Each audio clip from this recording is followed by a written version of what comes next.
Wandinha acabou de chegar na Netflix. Fica aqui no vídeo que a gente vai comentar tudo o que aconteceu nessa temporada. E a série apresenta aí uma trama bem diferente. Eu já começo adiantando que a família Addams aqui é deixada totalmente em segundo plano. E isso com certeza é um dos pontos que pode incomodar aí muita gente. A gente está acostumado a ver essa família unida e todos eles têm personalidades importantes. Um acaba complementando o outro e é sempre bacana poder ver ali a família junta, mas aqui eles escolheram que o foco seria totalmente na Wandinha. Então os outros integrantes da família até aparecem, mas eles ficam em um segundo plano e isso gera aí um incômodo em algumas pessoas. Eu confesso para vocês que isso não me incomodou, até porque para mim a Wandinha sempre roubava um pouco a cena, então eu gostei de ver ela ali como protagonista, gostei de ver o foco na garota e poder saber um pouco mais sobre ela, ver a personagem sendo desenvolvida. Particularmente para mim, então, não foi um problema, mas eu sei que isso aí incomodou algumas pessoas. Um outro ponto que com certeza incomodou muita gente é o fato deles terem escolhido que a série tivesse essa pegada mais teen. A gente vê aqui muitos conflitos adolescentes, principalmente em relação aí a relacionamentos, nessa questão de paquera, de conquista, triângulo amoroso, e eu sei que uma galera aí se incomoda com isso e talvez goste dessa pegada mais voltada para o terror. Aqui a série apresenta investigação, apresenta suspense, terror e até mesmo comédia, mas tudo isso dentro dessa pegada mais teen, voltada aí para esses conflitos adolescentes.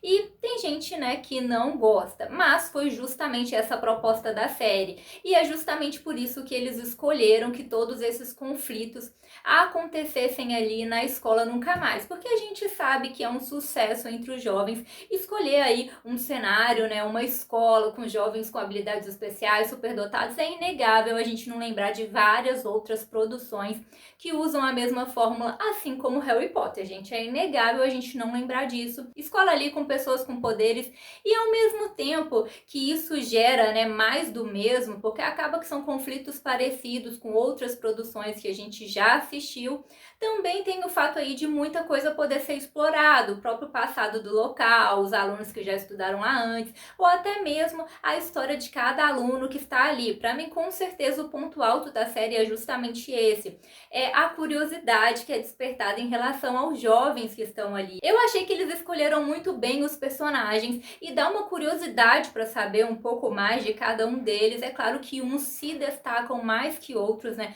A própria Enid, né, gente? Eu acho que ela é um sucesso, com certeza. Ela é um contraponto essencial ali para Wandinha. Ela tem a personalidade completamente diferente e oposta. Ela é sentimental, toda rosa, né? Toda alegre. Enquanto a Wandinha tem ali aquela personalidade mais fria, não tem muitas expressões, não demonstra muitos sentimentos. E a Enid acaba sendo um ótimo contraponto para ela. Eu acho que essa amizade aí foi um sucesso, foi um ponto altíssimo para mim na série. Eu gostei muito de ver as duas e isso também provoca essa evolução que a Wandinha vai sofrendo ao longo dos episódios. No primeiro momento ela se apresenta como a gente está acostumado, mais fria, mais racional, sem muitas expressões, sem demonstrar muitos sentimentos, mas ao longo da série a gente vai descobrindo um pouco mais sobre ela e eles vão mudando um pouco aí a personalidade dela. Ela vai abrindo o coração e vai mostrando que no fundo tem uma pessoa ali com sentimentos, até meio que sensível, acho que eu posso dizer assim.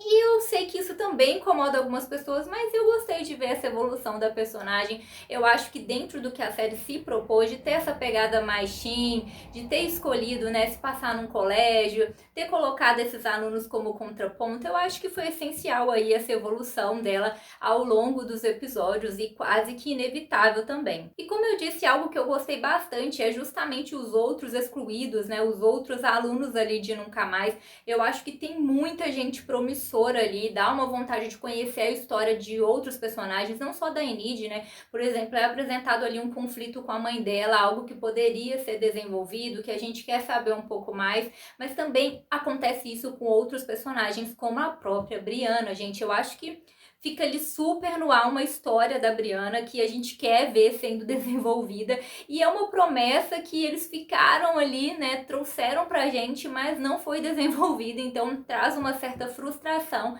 porque eu queria ver mais sobre isso, mas nada impede que tudo isso seja retratado aí em uma próxima temporada. Eu pelo menos torço por isso, que a história não fique só focada ali na Wandinha e no passado em si de Nunca Mais, principalmente na Bianca, que traz um grande mistério e uma curiosidade para a história dela. Eu quero ver mais desses alunos, quero saber mais sobre eles, né? Quero ver sendo desenvolvida a história desses outros personagens, porque para mim isso é o ponto alto aqui da série.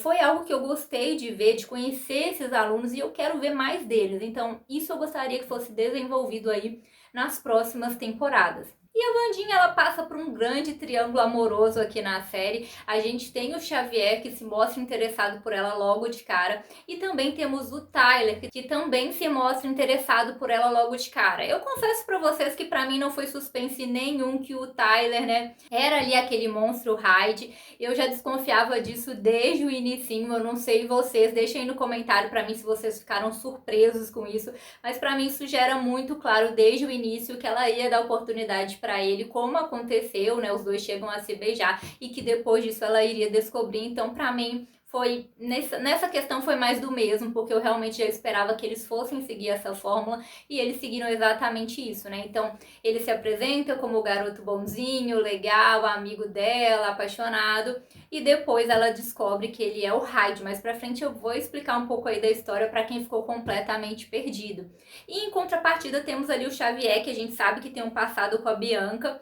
Eles terminaram e ele gosta ali da Wandinha, mas ao mesmo tempo ela desconfia dele em diversos momentos, então ela acaba não dando uma oportunidade.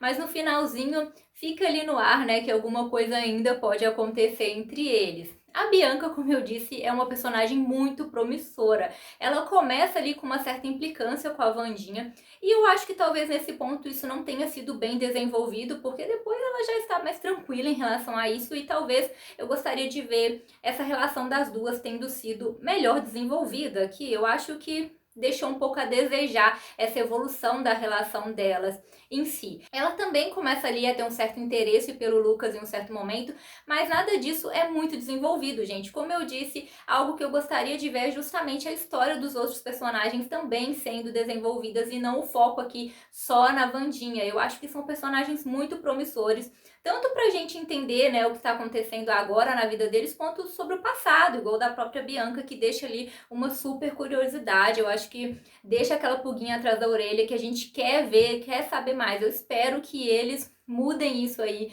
numa próxima temporada, desenvolvam. E ela de cara gosta do Ajax, e eu acho muito engraçado a relação que eles foram construindo, né? Ela toma ali meio que a iniciativa, ele também tem as suas inseguranças, e é a relação que a gente vê um pouquinho mais, né? Os dois ficando juntos, mas eu também gostaria de ver mais dos dois. Achei eles super fofos, gente, já shippo, eu sou dessas mesmo. E aí eu gostei de ver essa relação dos dois, mas poderia ver mais, gente, na próxima temporada, né? E também gostei de ver a evolução dela, que tem esses problemas de não ter se tornado mulher-lobo, e ali no final a gente vê ela conseguindo se transformar, algo que a mãe dela cobrava muito dela. Também tem aquele diálogo com a mãe, onde ela toma um posicionamento perante a mãe dela que traz aquelas cobranças muito pesadas sobre ela. Então a gente vê que ela vai numa crescente aí ao longo da temporada, além de ter uma amizade super linda, super fofa com a Wandinha, que tenta não reconhecer isso, mas dá pra ver que o coração dela tem um lugarzinho especial pra Enid. O próprio Tyler e o Xavier, a gente também percebe que eles têm uma história, têm um passados, e também não foi muito bem desenvolvido isso, gente. Eu também gostaria de ter visto mais sobre isso, especialmente nessa temporada sobre o Tyler, né? Já que foi fundamental aí pra história. A gente descobre que ele é o Hyde, então a história dele, da mãe dele, com certeza tem muita relevância aqui na história. E também o Xavier, dá pra ver também que ele tem um passado, tem uma história. Todos esses personagens, eles são grandes promessas, que eu espero que sejam melhores desenvolvidos aí nas próximas temporadas. E pra quem ficou completamente perdido aí no que aconteceu na história, está tudo relacionado a Crackstone, né? A gente conhece ele, a Wandinha tem uma visão ali do passado, onde ele queria eliminar os excluídos, e ele é responsável pela morte de várias pessoas e quase mata a Gold, mas ela consegue derrotá-lo, e depois a gente descobre que ela realizou ali uma maldição onde ele fica aprisionado em um sarcófago e só poderia ser retirado com o sangue ali da descendência dela. No caso, é o sangue da Wandinha. Com a derrota dele, as terras também foram tomadas e nunca mais é construída. E aí a família dele cresce com essa história de que eles têm direito à terra, que os excluídos são vilões. Entre esses descendentes nós temos o Gerrit, ele que todo mundo achava que tinha morrido por conta de ciúmes, né? Uma briga ali, um triângulo amoroso entre Mortícia e Gomes, mas na verdade a gente descobre aí nessa temporada o que na verdade aconteceu. O Gomes e a Mortícia realmente estavam juntos e eles são atacados pelo Gerrit, mas a Wandinha descobre aí que ele não queria atacar só eles, na verdade ele queria eliminar todos os excluídos. E ele tinha ali um veneno no bolso que acabou se quebrando e gerou ali também a morte dele. Então, por conta disso, ela acaba conseguindo livrar o seu pai de ser preso e descobre também que, na verdade, nem era o Gomes em si que tinha conseguido atingir o Gerrit. Na verdade, a Mortícia, e ele assumiu a culpa aí para que nada acontecesse com ela. E ela revela esse caso. E a família do Gerrit também toda morreu, foi eliminada. Pelo menos eles pensavam isso, né? Os pais dele morreram e eles também achavam que a irmã dele, a Laurel, havia morrido. Mas a gente descobre que, na verdade, ela não morreu e ela quer continuar com essa vingança, que seria acabar com os excluídos e trazer o Crackstone de volta. E aí ela usa o Tyler, né? Ela sabe que a mãe dele era uma Hyde e que ele também é um Hyde, então ela usa isso porque ele se transforma ali num monstro e com isso, né, ela faz a cabeça dele, que também acaba ficando com raiva dos excluídos por conta do que houve com a mãe dele. E eles trabalham juntos aí nessa vingança, eliminando os excluídos e quem estivesse no caminho para eles concretizarem esse plano. O plano era trazer o Crackstone de volta. E é aí que a Wandinha é capturada e usam o sangue dela para trazer ele de volta. E é aquele momento ali que a Good aparece para poder salvar a vida da Wandinha e alerta ela como ela deve eliminar o Crackstone. E ela consegue ali derrotar ele e eles derrotam esses inimigos. E no final a gente vê ali o Tyler sendo transportado e se transformando, deixando um super suspense no ar. E também vemos a Wandinha descobrindo que tem aí um stalker, né? Que gera aí mais suspense se isso está relacionado ao que aconteceu, se vai ser um novo caso. Fica aí um suspense no ar, porque como eu disse, a série envolve muita investigação, né? Entre esses conflitos ali mais teens, ela também é muito focada na investigação. Então a gente vê a Wandinha seguindo várias pistas durante a série. E aqui nessa temporada, basicamente, foi esse o conflito que ela enfrentou. No final eles conseguem ele solucionar, mas ficam pontas soltas para uma próxima temporada. De uma maneira geral, eu gostei da série. Como eu disse, tem pontos que eu gostaria de ver sendo desenvolvidos, principalmente em relação a esses personagens secundários, em relação à profundidade deles. Eu sei que muita gente aí esperava algo diferente, ou então ficou decepcionado com algum desses pontos que eu mencionei. Tá tudo certo, gente. Mas eu consegui aí me envolver com a série e fiquei intrigada para uma próxima temporada. Espero que eles melhorem esses pontos aí, desenvolvam mais esses personagens secundários na próxima temporada, que eu gostaria muito de ver mais sobre isso aí numa continuação. Deixa pra mim nos comentários, vocês gostaram da série, vocês esperavam algo totalmente diferente, ficaram decepcionados ou conseguiram curtir e querem ver uma próxima temporada. Deixa tudo aí pra eu saber, deixa também se vocês torciam pra ela poder ficar com o Tyler ou pra ela poder ficar com o Xavier, né? Como eu disse, eu já suspeitava do Tyler desde o começo, então eu não apostei minhas fichas nele. Então é isso, galera, tchauzinho!